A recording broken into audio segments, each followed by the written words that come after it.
Et oui, à tous ceux qui se pensent dans un désert, mais qui en fait ne le sont pas. Déjà, commencez à aspirer à ce que toutes sortes de déserts dans vos vies, toutes sortes de déserts sur la terre, commencent à devenir des jardins fleuris, des jardins pleins de fruits, pleins de bons légumes, pleins de fruits d'en haut, pleins de fruits d'amour de notre Seigneur Jésus-Christ. Ouais, je vous invite vraiment à lire, méditer les livres de John Crowder, en particulier de New Mystics, pardon. Je sais pas, je me trompe. Je suis pas, voilà, faut pas idolâtrer le livre, hein, important, c'est de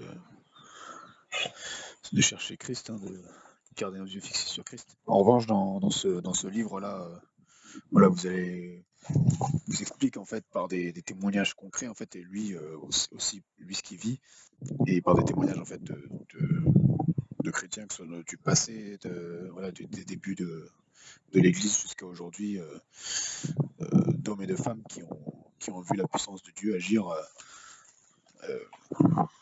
d'une manière peu commune, mais qui de plus en plus justement devient commune. Parce que je le rappelle que l'homme normal, c'est Christ en fait. C'est Christ en nous en fait, l'homme normal. L'homme normal, Jésus-Christ l'a parfaitement manifesté. Il est venu sur terre en fait, en partie pour nous montrer qu'est-ce que c'est l'homme normal. Et voilà, l'homme normal, il a autorité sur la nature. Il a toutes sortes d'autorités. Si vous regardez, vous analysez Jésus-Christ, en fait, il a, comme le dirait un frère, en fait, comme le dit la parole, en fait, il a manifesté son autorité sur tous les mondes, sur toutes les, sur tous les mondes et sur tous les plans.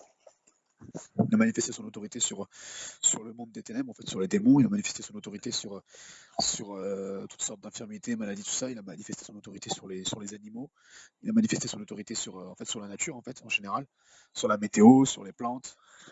Il a manifesté son autorité sur tout, en fait, sur la mer, sur le ciel, sur tous les ciels. Voilà, il a manifesté son autorité sur les gens. Voilà, il a manifesté son autorité sur les écritures, dans les écritures, sur les religieux, sur toutes sortes de mondes, en fait. Et nous, on est appelés à faire la même chose. Et moi, je crois vraiment que c'est pas pour rien s'il y a des mouvements comme la permaculture, tout ça. Et en fait, ça, c'est juste des petites manifestations terrestres, en fait, de la pensée humaine, qui reflètent en fait ce que la pensée de Christ veut faire à travers en fait la nature, à travers les miracles, des miracles créateurs qui touchent à la nature. Et moi, je crois vraiment à ce que les déserts sont déjà en fleurs, en fait, sont déjà en forêt même. Je crois vraiment en fait. Et moi, je commence à proclamer déjà depuis quelque temps, comme je disais en fait déjà en fait qu'il y a la vie en fait qui pousse derrière moi, tout ça. Je leur rappelle que Pierre, son ombre, guérissait les malades, les mouchoirs de Paul aussi étaient distribués. Voilà, je rappelle que Jésus-Christ il a parlé au figuier, le figuier voilà, le figuier a entendu, s'est soumis. Je rappelle qu'il est écrit même. Je rappelle qu'il est même écrit dans Chronique, je crois que c'est 1 Chronique 16 par là, 2 Chronique 16, je sais plus. C'est écrit en fait que toute la création, même les arbres, tout ça, ils louent en fait, ils louent l'Éternel. Et je rappelle aussi que c'est Matthieu, maintenant c'est Marc 16, je crois. En fait, bref, il dit le Seigneur nous exhorte, nous dit, même nous ordonne en fait carrément, d'aller prêcher l'évangile en fait, déclarer l'évangile à toute la création. Il dit toute, hein. Toute la création. Alors je sais que premièrement la création, bien sûr, c'est la création céleste, comme j'en ai déjà parlé. Mais en fait, de toute façon, la création céleste, c'est aux esprits, en fait. C'est toute la création et pas toute la formation. Parce qu'en fait, toute la création, c'est normal, parce qu'en fait, on parle premièrement à un esprit. Mais on parle aussi ici des esprits, voilà, animal, végétal, tout ça. En fait, c'est vraiment toute la création. La création, je le rappelle, c'est Genèse 1. En fait, donc, il nous dit vraiment d'aller prêcher l'évangile à toute la création. Et vous avez en fait des magnifiques exemples.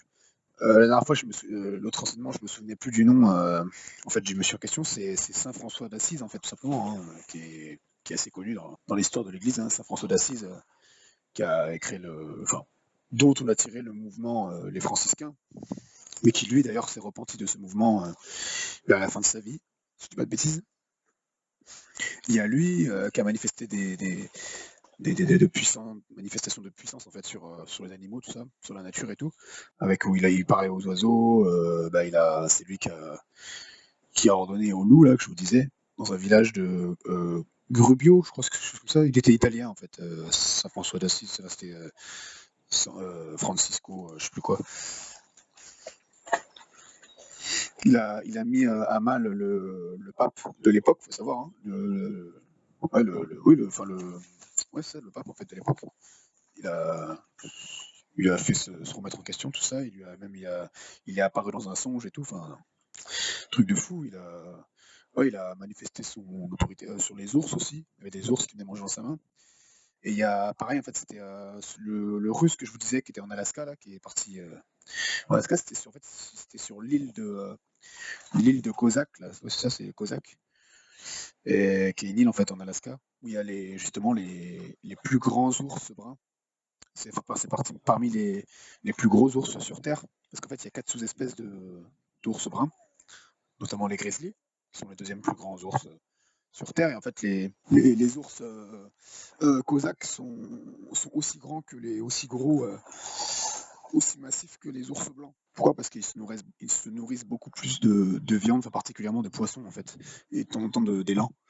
C'est pour ça en fait qu'ils sont très massifs comparé à d'autres ours qui vont se nourrir plus de fruits et tout ça. Et voilà, enfin, bon, ça c'est juste une aparté, mais moi je dis ça parce que voilà, les animaux m'intéressent beaucoup depuis tout petit, donc je connais pas mal. Et voilà, les ours polaires, c'est parce qu'ils mangent beaucoup de. Mais ils mangent que de la viande. Ils mangent que du phoque, du poisson, voilà, tout ça, des otaries et tout.